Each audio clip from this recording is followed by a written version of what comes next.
This is Beyond Affiliate Income Diversification in the Industry. And as you walked in, you should have received a feedback form. Feedback is very important, not only to Affiliate Summit, but also to us, the speakers. I've spoken many times and really do value your feedback, so please make sure you fill out the forms. And as an added bonus, every day 6 feedback forms are chosen to win a pass to the next Affiliate Summit. We're going to get started, and before we do introductions, I just want to make sure that everybody's in the right place. Again, you can see the session title up on the screen, but this session is targeted towards affiliates or publishers or whatever you want to call yourself who maybe are getting started in this industry or have been doing it since forever and have seen a hit to their income because of maybe something Google's done to you, maybe because of a Facebook change or whatever it might be. So that's who our target audience is. If you're in the wrong place, go ahead and leave. It won't hurt my feelings. There's 3 of us up here. I'm going to start with Robert Adler. Good morning. Can everyone hear me okay? Even in the back? Good? So my name is Robert Adler. On Twitter, I am Bofu2U, B-O-F-U2U. I own an SEO and reputation management agency called The Link Builders, as well as I'm one of the owners of micrositemaster's.com, which is a SEO tool set for rank tracking and related. For the aspect of diversification, I diversified with programming mainly, so my language is C++, Ruby, and Java. But I also diversified with software as a service, which is a concept of a business company, and I'll talk more about that later. And of course, the link builders with reputation management and SEO agency aspect as well. Thank you. I am Eric Nagel. I can be found on Twitter at Eric Nagel. I diversify my income, aside from affiliate income, by doing a lot of programming for agencies here at Affiliate Summit or services and such, and I also do consulting in the industry, SEO consulting, general internet marketing consulting. I am Joe Souza, and you can find me on Twitter at drcool73. It's just an old name I set up years ago in my youth, and it's just stuck. I've been in the affiliate industry for 15 years, as mostly an affiliate, but the last couple of years I've moved into affiliate management, and I'm now the affiliate coordinator at fanatics.com.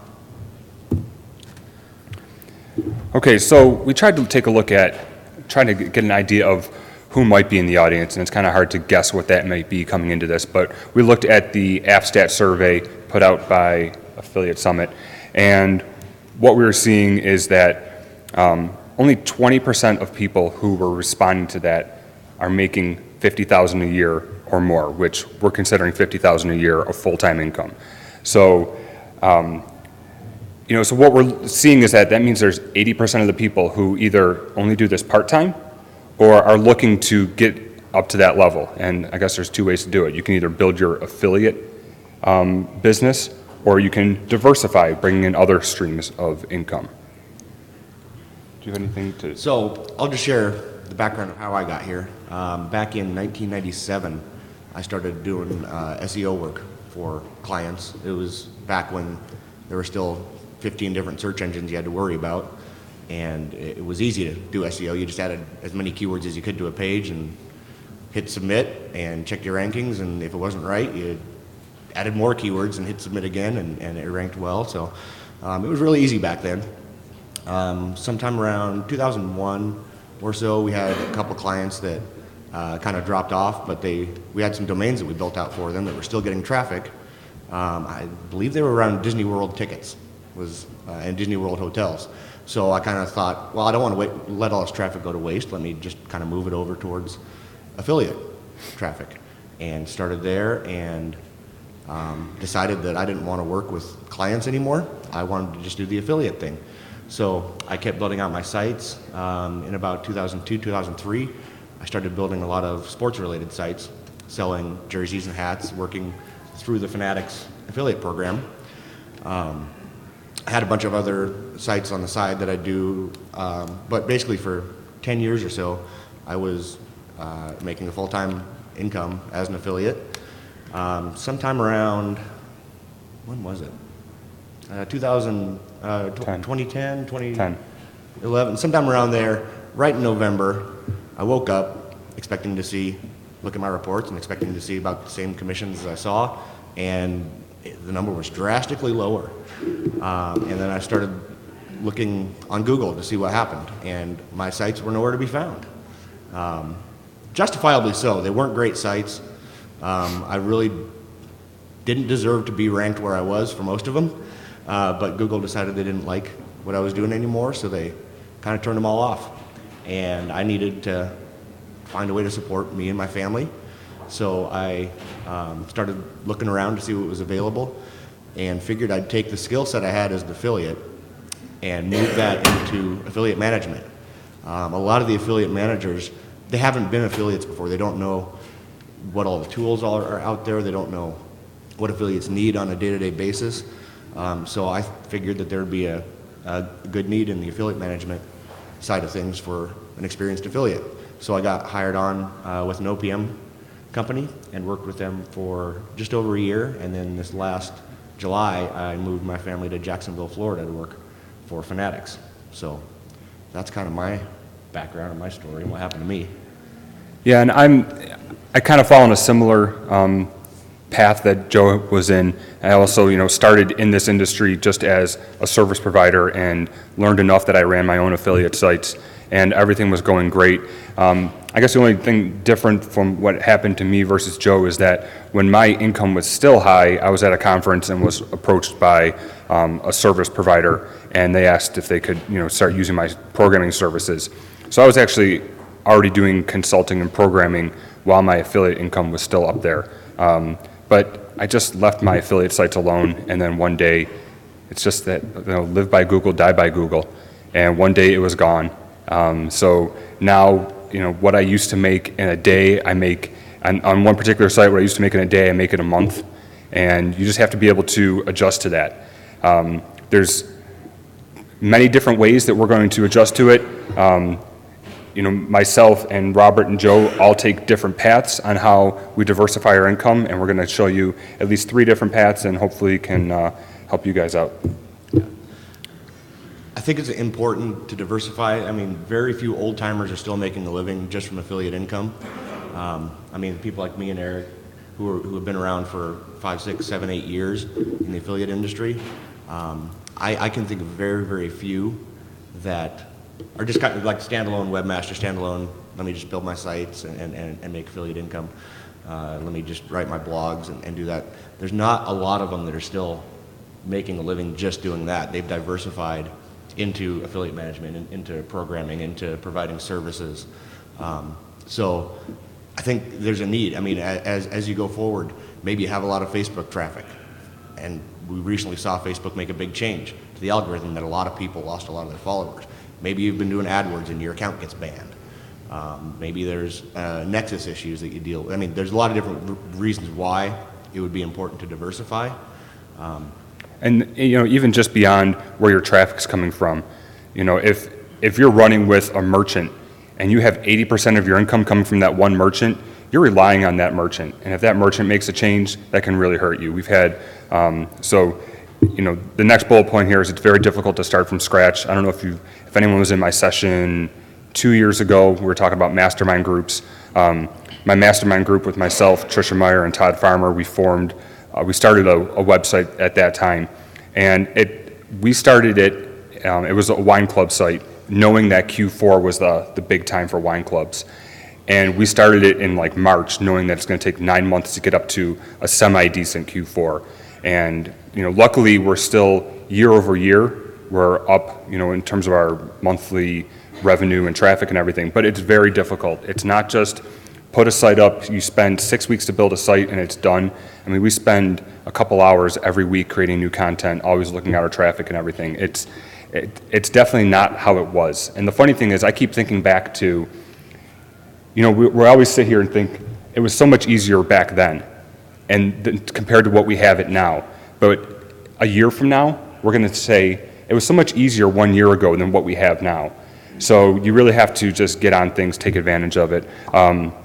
And when I was talking about, being reliant on a merchant, we lost a merchant in the beginning of December because they didn't like what we had to say about them.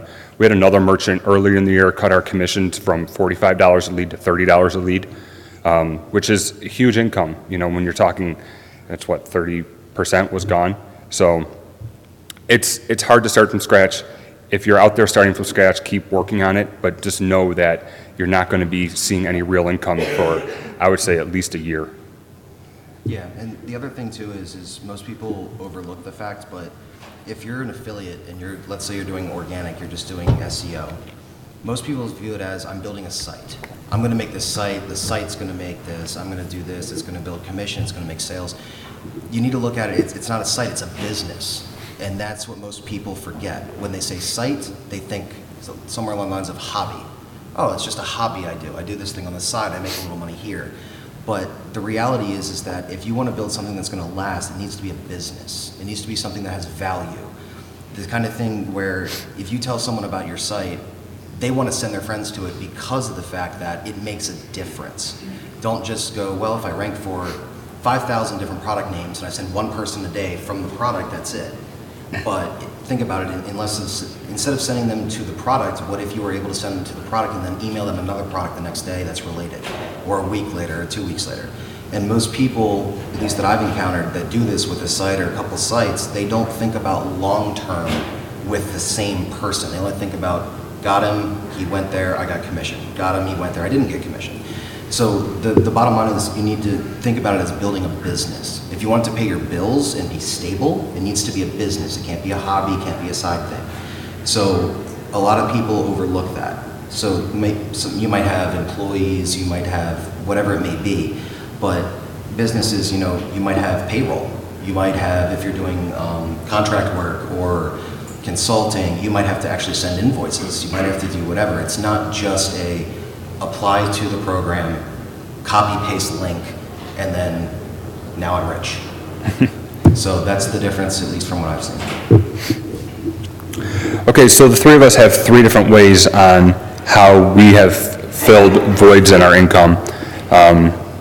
And Robert, do you want to, I guess, just touch quickly on what you've done? So what we mainly did our goal was we identified a void in the industry that we saw as there may be companies there, but they're not really doing either a good enough job up to our standards, or we've worked with them, it wasn't good enough quality for us, or we had different direction we wanted to take it. So what we did is like I mentioned in the beginning, we own an SEO agency and a reputation management agency, and one thing we need to do is track rankings for our clients. So we created Microsite Masters. Microsite Masters allows us to track rankings, create nice little reports and everything so the client can see it. But it's one thing that takes time away from what we were doing. Then it was, well, maybe we need hosting for our client sites. So we created a hosting company for it. These are services that are not specific to one industry. They work in multiple ways with multiple clients. If we lose one client, I'm not going to miss my mortgage payment. It's just going to be one client out of X numbers. And then, like I said before, what I did, my background is in computer science. And because I know this industry inside out as well, it made a lot of sense for me to come to agencies and services which are, here at the conference and help them with their programming needs. So I'll talk a little bit more about that in a bit. And then Joe? Yeah, I took a real job. I was working at home, well, quote unquote real job. It's still, sometimes it feels like work sometimes. But I was working from home for 15 years or so and decided that I needed to rejoin the working world. And in the industry, there's a lot of jobs, a lot of companies that can use the knowledge that you have as affiliates to help their businesses grow. Okay, so you're going to go to... Oh, yeah. I mean, one of the ways you can stay plugged into the industry here is attending conferences like this. I mean, you got Affiliate Summit. There's the different affiliate networks each have their own conferences. There's different blog conferences for different groups of bloggers, whether you're a sports blogger or a fashion blogger, a fitness blogger. There's all kinds of different smaller conferences like that you can attend. But as you're here, you're meeting people in the industry. You're meeting people that could hire you down the road. When I was working for an OPM firm, the reason I got that job is because I knew the people. They knew me from meeting them at conferences. with Fanatics. I mean, I was an affiliate of theirs for years, but knowing the guy who hired me from these conferences and having a relationship with him, he knew me, he knew I was looking for something, so he called me up and said, hey, what do you think about moving to Florida?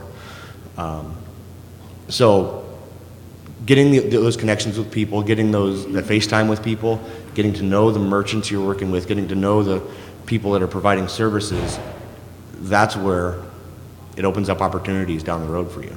So attending conferences is very crucial for me and for what I've done. Yeah, I would agree that most of my large contracts have come from meeting people at conferences. So in addition to that, we're sort of like blogging and social media together, because social media is just kind of micro-blogging, but just staying out there and not only writing your own content and sharing what you know, but also reading people's content, engaging with them. It's like building that relationship before you see them at the conference. I met a guy at the Sheriff's Sale bar last night, and he knew all about my crazy Christmas lights and that I'm a scout leader because he follows my blog and he follows me on social media. So right away, we had that connection that he was able to talk to me about those things. And also another thing is build relationships. And building relationships is very, very crucial to any sort of business or hobby, depending. The main thing is you can do a small favor for someone that won't take you more than 30 seconds, and you won't even remember it the next day. You won't remember it a week from now, a month from now, but they'll remember it for the next couple of years. So the main thing is, you know, if it takes you a couple seconds to do something, but 2 years down the road, they look at you and go, you know, I remember you did that favor for me 2 years ago. It really made a difference. That could be the start to, you know, a $5,000 a month contract. Or it could be the start to, oh, you want to run a program? I don't let many people in, but you really hooked me up 2 years ago. So building relationships is not just, you're my affiliate manager, let's get to know each other on a first name basis. It's building it with everyone, even if you don't work with them directly.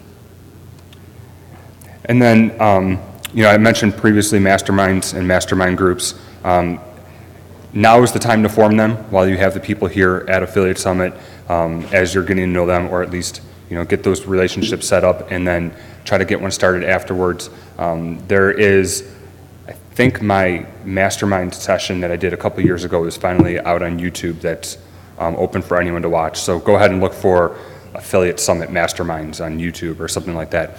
And Todd, Trish, and I talked about our mastermind group and how we run it. And it's completely changed everything I do in this industry. Not only learning from them and my ability to teach them, but also when you teach someone, you're learning yourself, right? And you're kind of reaffirming the stuff that you think you know, but if you're only working with yourself, you might question that sometimes. So working with other people, and then it's even went beyond our websites to, you know, the extra stuff that we do. So Trisha also does consulting. When I do consulting or programming, you know, we talk about it with her. And Robert, you're also in a mastermind group? Yeah, it's the first thing and the main thing I want to stress is that mastermind is not the same definition for everyone.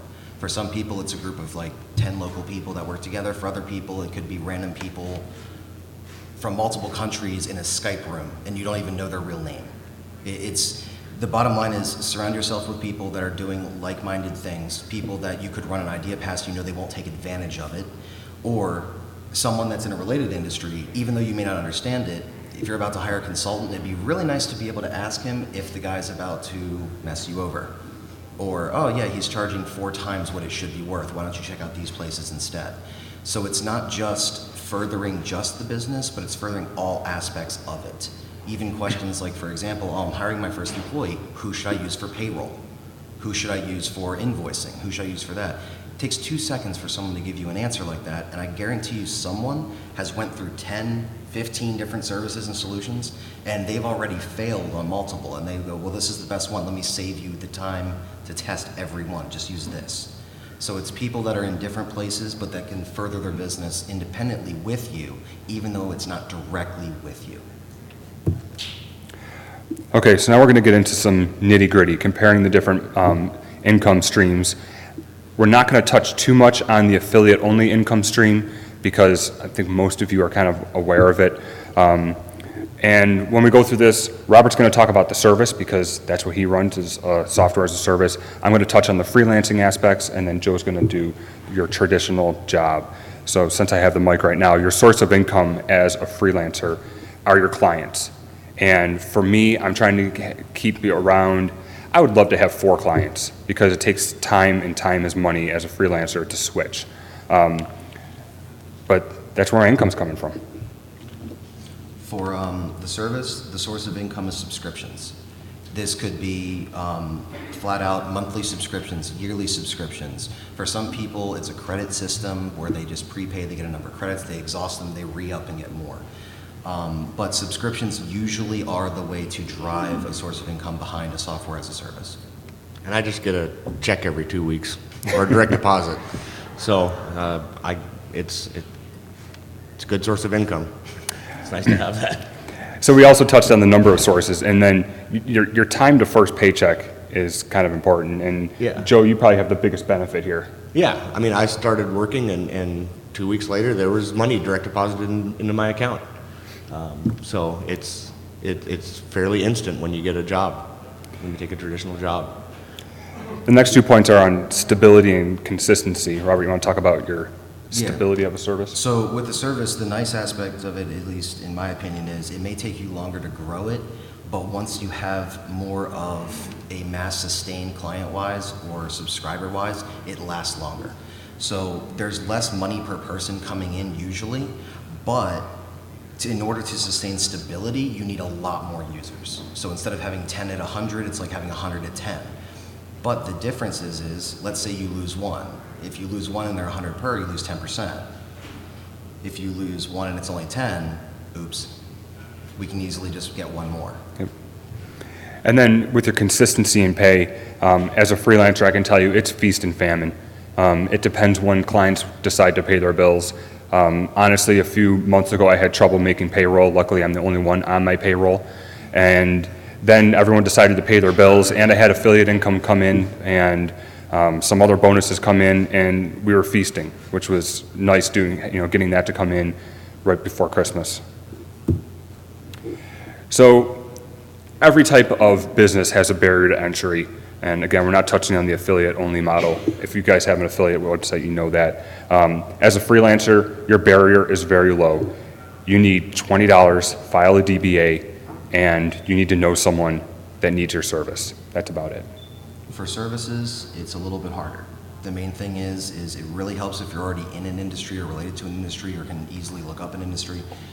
You want to fill a void. You want to find the thing that people want but no one has done yet, or that people have done but it's not good enough yet.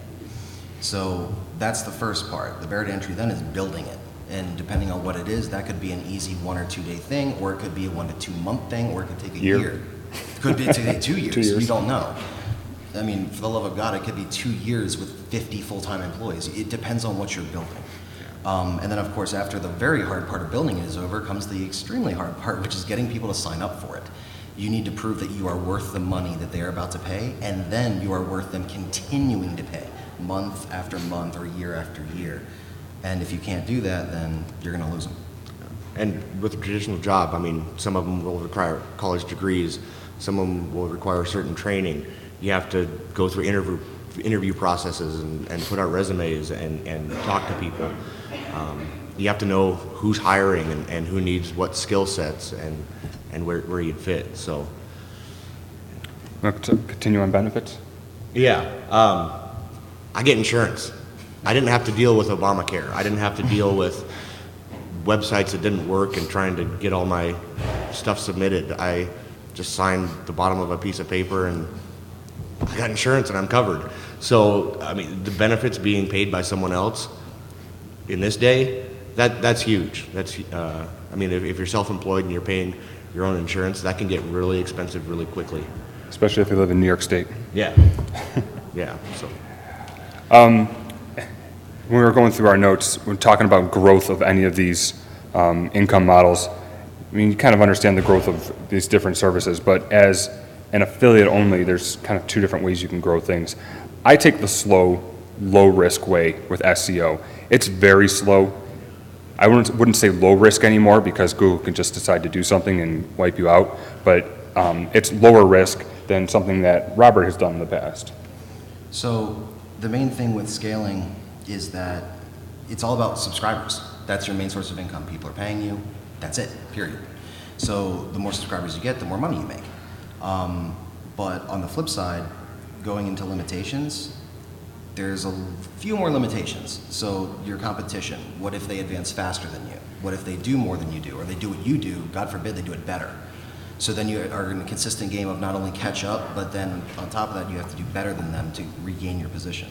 Then of course there's market size. So you build this great product, it works great, a lot of people use it, but then you figure out that the market cap on the industry, or the max that like people will spend on that, is like 200 or 300K a year. You'll never go beyond that.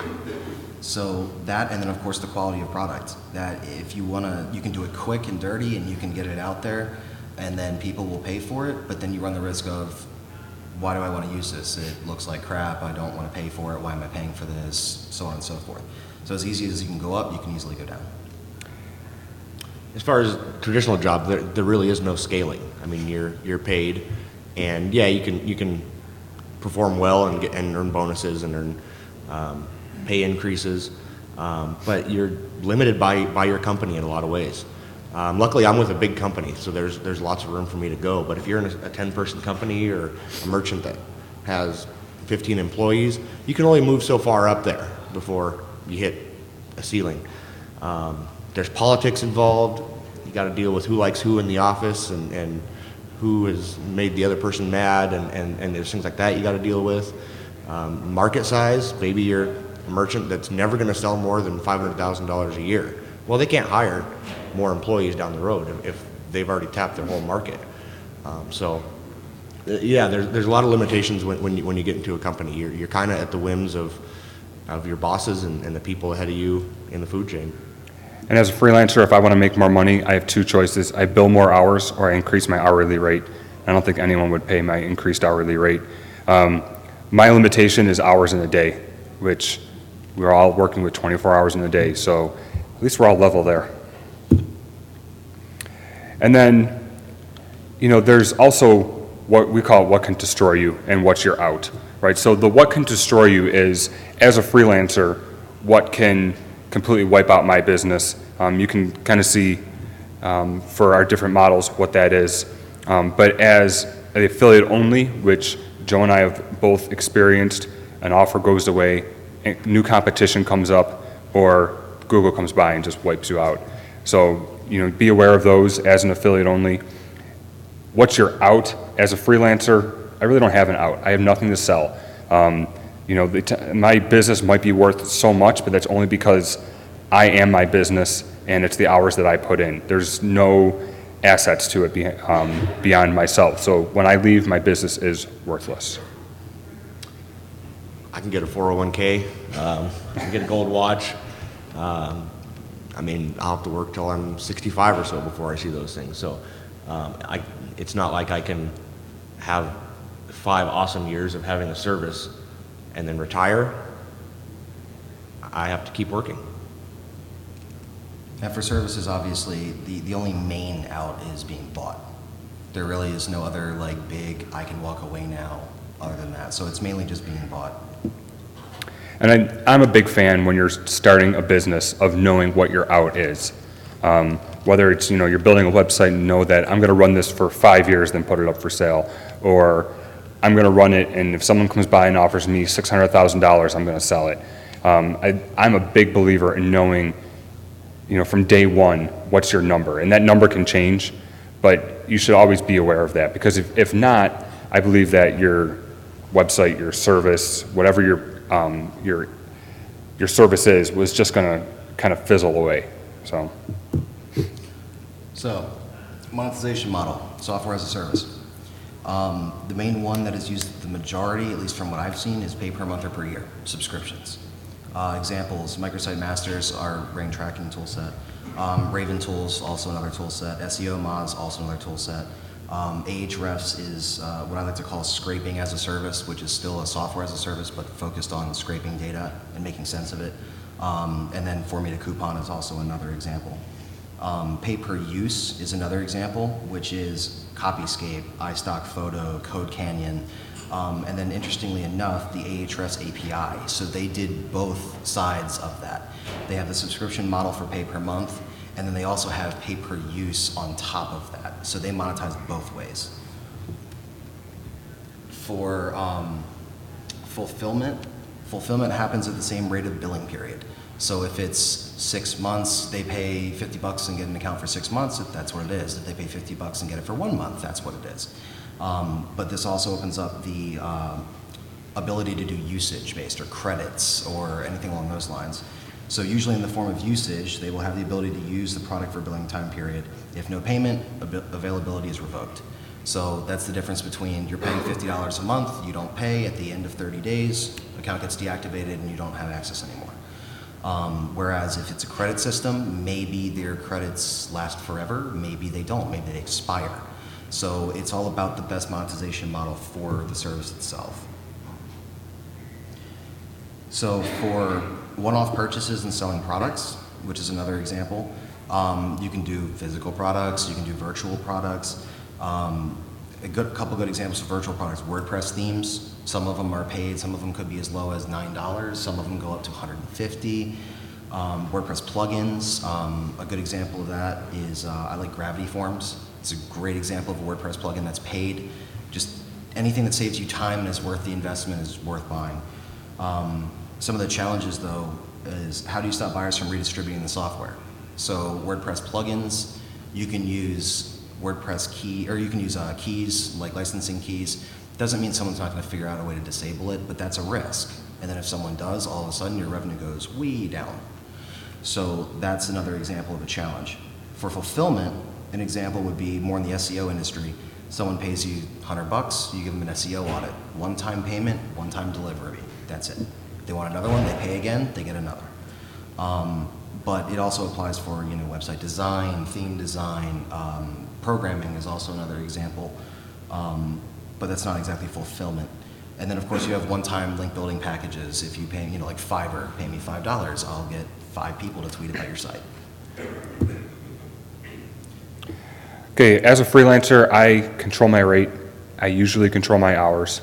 I say usually because there's times that clients need something by such and such a time. So I'm working late nights, early mornings to hit their deadlines. But the monetization model, it's real simple. It's your rate times your hours. Reputation can definitely dictate your hourly rate. My rate is probably a little bit higher than most people's, but it's because I do have a good reputation in this industry. I work with a lot of people in this industry, so it's just it goes back to the whole managing those relationships. What people don't think about, though, as a freelancer, if you don't work, you don't get paid. I'm not paid to be here. Affiliate Summit, while it's great for my business overall, it's 3 days that I'm not making any money, plus travel days on top of that. So it's something to keep in mind. Vacation, you don't get paid. And sick time, I think I've taken 1 sick day in the past year because, first of all, working from home, there's really not too much of an excuse not to put a couple hours in. But it's that thing. I know where I need to be every day. I know where my income needs to be every week. And if I'm not hitting those numbers, then I'm putting more time in. So that's the monetization model for a freelancer. A lot of you have skills that you don't realize you have. And I'm also guilty of this, that I assume that most of the stuff that I know, everybody else knows.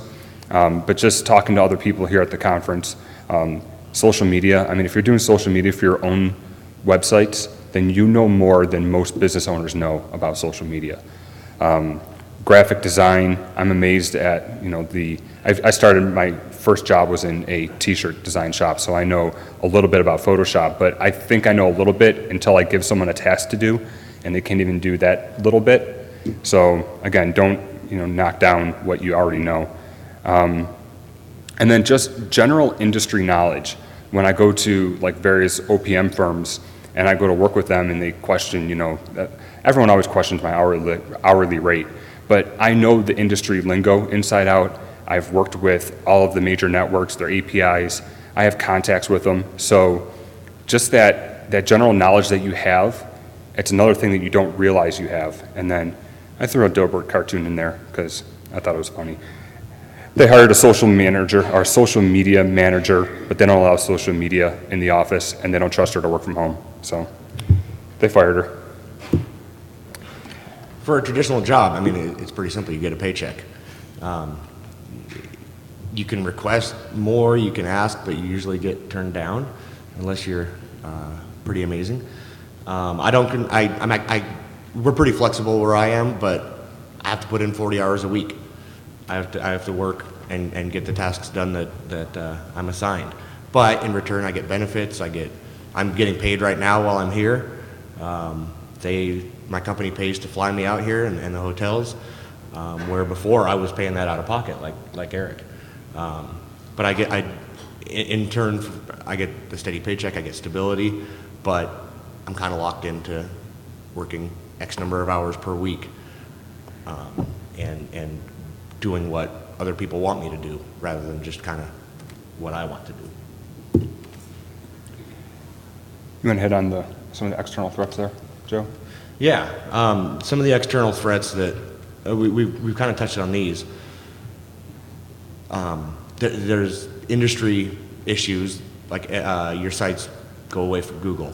You get banned from AdWords. Facebook decides they don't want to show your stuff anymore. Penguin and Panda updates can kill you. There's also governmental things like FTC coming after people. That's going to be, I think in this next year or two, that's going to get more and more prevalent, where you have to have your disclosures in place and you have to watch the claims you're making about products. That could shut you down in a hurry. They're not going to go after your profits. They're going to go after how much money you made, period, on that. It could be kind of scary. There's Nexus issues, where if a state passes a law and your biggest merchant decides they don't want to work with affiliates in that state anymore, you could be out of luck. Can I just real quick, how many people have been impacted by the Nexus? So, a few. Yeah, there's a few of you. I tell you, it hurts. I mean, when I have a merchant on my one website that was probably about 20% of my income, and they just dropped you, you scramble, for, now what do I do? How do I make up that income? And you either get creative or you just accept that your income's just gone down 20%. And I highly recommend you get creative. I'm on round number 5 of monetizing this merchant. There's ways to do it. We can talk afterwards. We all have business cards up here, so.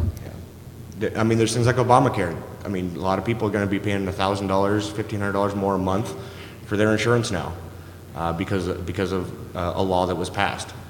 There's privacy and do not track issues that could start coming more in the forefront, where the browsers aren't going to be setting cookies like they were, and all the networks are cookie based. So there's all kinds of external threats and external issues that make it, I think, wise to not put, I mean, obviously you don't want to put all your eggs in one basket. You want to have other options for your income. Robert, you want to touch on real quick just the finances as a service? Yeah, the service, there's a nice little risk with that, because a lot of people love to pay using PayPal, especially for subscriptions. And it's nice to be able to accept it. It's nice to be able to have it. Makes it a lot of people, they trust it a lot more. Oh, I don't have to give my credit card directly. It's good. It's a trust symbol. It's a trust factor. And then they freeze your account. And then you have a really big issue. So the problem with that is it's an external factor that you cannot control, and most times you can't even argue with. I know a couple of services that got their account frozen because some guy signed up for their service, and next thing you know, 180-day rolling hold. So that really doesn't help when it comes to trying to stay cash flow positive, and when you have every 30 days a bill for servers or for this, God forbid, payroll, and then all of a sudden you can't touch your own money for X number of times, let alone no one else can pay you or sign up again. So you lose new clients, you lose the potential old clients. But it's good to have redundancies in place. So what I always tell people is PayPal allows you to take credit card payments directly as well. As in, they don't need a PayPal account, but they can still do credit card. For the love of God, don't. Because if they freeze one, it'll freeze both. So just make sure that when it comes down to, this is your livelihood. You can't have someone step in and go, sorry, mine for the next 3 months. It's not a good way to do business. Okay, so when you're thinking about what you're going to do with your I guess, your life and where you're going to take your business to the next level, you have to look at what you value. Independence is a big thing. I'm still very independent. While, clients choose me, I also choose them. You guys want to touch on that at all? Yeah, I mean, I love the independence. I love working from home. I love being able to walk upstairs and see my little 1-year-old kid and play with him for a while and go out to lunch with my wife when I wanted to. But as kids are coming, as the family's growing, stability was really important to us. Having benefits, having a paycheck coming in every couple weeks, that you know what it's going to be rather than, I hope this is a good month for my sites. So, I mean, the stability is great. I mean, can you relocate? We had to move from Spokane, Washington to Jacksonville, Florida. And we knew one person, or no, 3 people in Jacksonville before we moved, where I had been in Spokane for 30 years, building relationships. My whole family is there. I mean, so are you going to be able to relocate for a job? For me, it's more along the lines of whenever someone thinks of independence, they always think of the ability to do it on your own. It's on your own, period. For me, it was the ability to not necessarily work from home, but go into the office whenever I wanted. If I want to go in the office at 1 o'clock, I'll go in the office at 1 o'clock. If I want to go in, if I don't want to go in, I won't. But the aspect of just having the option was what I wanted. For stability, I mean, you're not going to get the exact same amount. You won't get a paycheck with the exact same amount. You know exactly how much you're going to get.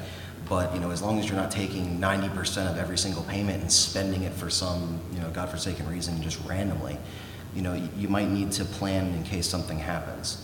So as long as you're not going out and ooh, I made 1,000, let's go spend 990 on it for something random. I don't know. So it's just being smart with your money. The stability becomes less of an issue once you have stability in the occurrences of payment, not necessarily the amount. You know that it's going to come in. It may vary. One payment might be 1,000, one might be $10, but you know that as long as you scale up enough, it evens out after a certain volume. Plus, the ability to relocate is great. If I want to relocate, I can. I don't have to worry about asking anyone or worrying about that. Steady work is, for me, it's a mentality. It doesn't have to be steady as in I have 5 contracts every single month, this month, that month, this month, that month. Mine is, if I don't get this next month, or we lose 10% of the subscriber base, will we still be okay? Or did we scale too fast and we need to down a little bit? It's all about just staying ahead of the curve as much as you can. So our message to you is adapt or die. And we found this quote from Charles Darwin. It's not the strongest of the species that survives, nor the most intelligent that survives. It's the one that's most adaptable to change. And that's what you need to be able to do, is be ready to adapt. And those who adapt the fastest gets paid the most. Keep that in mind. So I have no idea how much time we have left. I don't know what time this ends, but we are open for some questions now. If you do have a question, we have 15 minutes, thank you. Please come to the mic in the center of the room so we can get it on video. And we're all up here after the session. We have our cards out if you needed to grab them. No questions? That's a first. Okay, go ahead, thank you.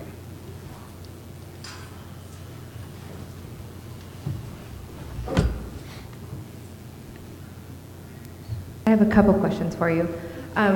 One, thanks for all the different perspectives, but you kind of scared me a little bit. To be really honest, the thought of going back and getting a job makes my skin crawl. And It made mine crawl too. right, and this is the first year that I fired all my clients because I just don't want to do that anymore. So I really hope that the affiliate world is a little bit nicer, but I'm a little freaked out. So one of the questions, I had thought that we were going to learn also some other things in the session, and I know you guys have, Eric, with the wine site, that it was amazing that you came together with other affiliates to create that, and I had not ever thought about doing a collaboration on a site, so thanks for that. But do you guys know anything about park domains and how you might do those? Because there's a couple of us that had that question. Yeah. Well, I mean, what do you want to know? Like how to monetize them, or? Yeah, really just how does, quickly, like how does that all work? Because there's some of us that we're domain whores, and we have, you know, a ton of domains, but they're just sitting there. I could tell you the best way to make money off domains like that, stop buying them. Damn it. Oh, sorry. That's what I found, but I'm sure these guys have all their... Yeah. As far as parking goes, there's a lot of services that do basically point your domains to us, and we'll park them and pay you out. A lot of them are just based on clicks. It's like CPCs, just like AdSense and anything along those lines. The difference is because they do so much volume, they normally can get gold tier feeds from like Yahoo. Some of them use Google. So where normally you would get 40 cents a click, they get like $3 a click. Okay. So I believe, isn't one of them theparkingplace.com? I don't... One of those- I stopped buying them. Normally there's, I believe Sedo has sedo.com. They usually have one built into their service. And theirs is kind of nice actually because it's a duo. It's, again, if I'm remembering correctly, they will pay you for the clicks, but also actively try to sell your domain. Yeah, Cito does that. So you can, it's nice to kind of make, you know, a couple bucks here and there while also someone comes over and, you know, gives you a $500 offer. And you can, you know, counter offer and so on and so forth. So it's nice to, if you have domains, you really don't have an active plan for them. Cito and places like that are a good way to kind of monetize them. But the other way too is that you can always just build out a site on them, even if it's basic, and do the same thing that Cito does with cost per click. You can run AdSense on it if you want, but then you're assuming more risk. What if your AdSense account gets disabled? Or what if you don't, you know, what if you start doing this or that, or a big difference. But the difference also is that parking pages normally don't rank in search engines that well, or at least that long. So if you did your own mini, you might only get like, you know, maybe let's say you get $10 a day on a parked one, you might get $10 a day or $5 a day on yours for that, but then you might get organic traffic that gets you another 15 to 20. Okay. So test it out. Yeah, I have a couple mini sites, and my rule is if they make enough money to renew the domain, to pay for the domain renewal, I'll keep them. And hosting. Well, yeah, I guess so. Yeah. I have my own dedicated service. I don't think about hosting. Everything has to pay its own rent. Yes. Yes. That's the bottom line. Whether that's $10 domain and $5 a month hosting, whatever it is, everything pays its own rent. Otherwise, it gets evicted. But, you know, I think more importantly we talked about was the collaboration. Right. Find people here to work with. One of the best things I did for my business last year was I started aligning myself with my competition. So I'm in 2 Google Plus communities, one for affiliates that are cloud backup affiliates, so backup, you know, like of Carbonite and Mozy and Backblaze and such. And another one is wine club affiliates, so all affiliates who run wine club offers. And just being able to align yourself with other affiliates where you can compare notes. It's great being able to say, hey, I haven't seen a conversion from these guys since Tuesday. And everyone else says, yeah, my last one was Tuesday as well. Then you can reach out to the merchant and you say, I think your tracking is broken. They're like, no, it's fine. I'm like, well, when 5 affiliates say it's broken, it probably is. And they're like, oh, you're right. So, you know, previously when I first started coming to Affiliate Summit, it was taboo to ask, you know, what your website is or what niches do you run in and everything. And now, you know, affiliates kind of need to stick together and I don't want to say go up against the merchants, but you guys do have a lot more power when you're working together. And the affiliate industry is not dead. It's not dying. It's only getting bigger. I think just the independent webmaster, they've seen a hit recently, but there's more dollars going into the industry than there was last year. Next year, there'll be more dollars going in. Affiliate Summit will be bigger. There'll be more people here. It's grown every year. So there's still a place in the industry. Like me, I had to move away from just my sites and add something else to that in order to make the money, because the money's there. It's just finding out where it is and where you fit into that. And then my second question is do any of you run subscription sites? Yeah, I And do. is it for a product or a service? Yeah, the example was Microsite Masters. It's not like the traditional subscription as in like you apply and I write posts. Like it's not like a membership site. Okay. But it's a tool set. So we coded a tool set to make SEOs' lives easier. Everyone wants to sit there and say, oh, well, I wonder where they're ranking today on Google. Well, let's go. They're on page 3. They're halfway down. So our tool set basically does this for you. So it does all the searching for you, and it tells you where it is every single day, plots it on a nice little pretty chart, and gives you all the information. But the bottom line is that it saves you time. Okay. So ours was very easy, where we saw the void as people are spending all this time. We had one company that had 2 full-time employees where their goal is to spot check where someone was in Google. Wow. Yeah. So that's a perfect example of, you do that, saves them time, saves them money, and it's a good service to offer. Thank you, Christy. Hey, JT. How's it going? Good. Can you guys talk about how you deal with focus versus diversity balance? Oh, that's a good one. Yeah, because so I have a lot of small companies, and I also have clients, and sometimes I'm cannibalizing one thing for another, and I'd love some tips. That's huge for me. So I mentioned earlier, I have a number, right? So I have a number that this week I need to make this much money. And then I break that down per day, that, you know, every day I need to make so much money. And I don't include my affiliate income in there, so that's like gravy to me right now. But I start with, I mean, aside from, for me, client deadlines, it's let's get the hours in to make sure I make that money for the day. And then I can either continue working on a project. I like to take Thursdays to work on only my stuff.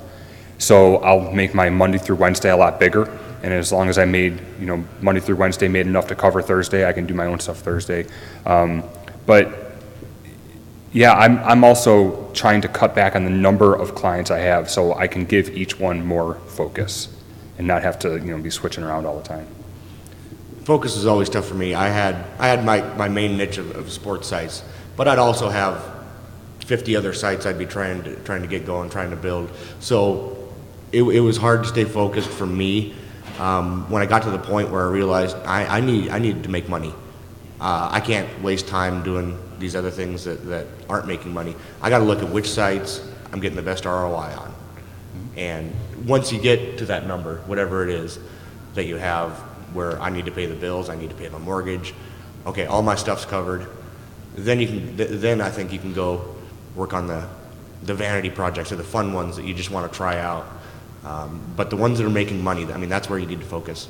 That's where the time needs to go, at least starting out and getting built up. I'm going to answer this a little bit differently. First of all, you have to be honest with yourself about the decision you're going to make, and most people don't. So when they think about it, they go, if I really try, this site will make $5,000 a day, or $5,000 a week, or $5,000 a month, whatever. The reality is this: you have X numbers in a day, you have Y projects. If you scrap 2 of those projects and put that time into project 3, will it make more than if you spent that time over the next couple months on projects 1 and 2? If not, stick with 1 and 2. If it will, scrap 1 and 2 and focus on 3. So a lot of people say diversify, but then when you diversify, you're not focused enough on one thing to make it successful, then you kind of blow it, and then it's like, oh, it wouldn't have worked out anyway. The reality is, be realistic with your expectations. If one of them, realistically, you think will make $500 a week, then assume it'll make $500 a month until it does make $500 a week.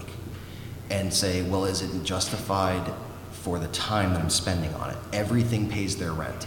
And in this case, instead of paying their rent in terms of money, your hourly rate is an hourly rate. It's not this random commodity you have that's just you can throw everywhere. So the bottom line is this: look at your last month, look at realistically how many hours you worked, look at how much you got paid, and look at your actual hourly rate. And I guarantee you it's a lot lower than you think. Yeah. And then from there, prioritize based on, I spent 4 hours on this, I made X. I spent 8 hours on this, I made X times 2. But I spent 2 hours on this and I made those 2 combined. I need to focus on that. So if you take away from one, make sure that you can get at least that amount in the other. Thanks, guys. Of course. Thanks. All right, we have a little less than 5 minutes. Probably could take one more audience question. Speed round, let's go.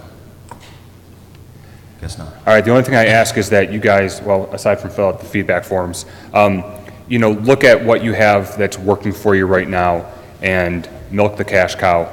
If you have something that's working, push that, because it might not be here next year, and don't throw away your money.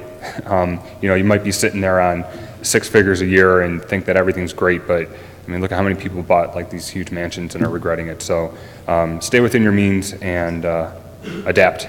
Thank you. Thank you.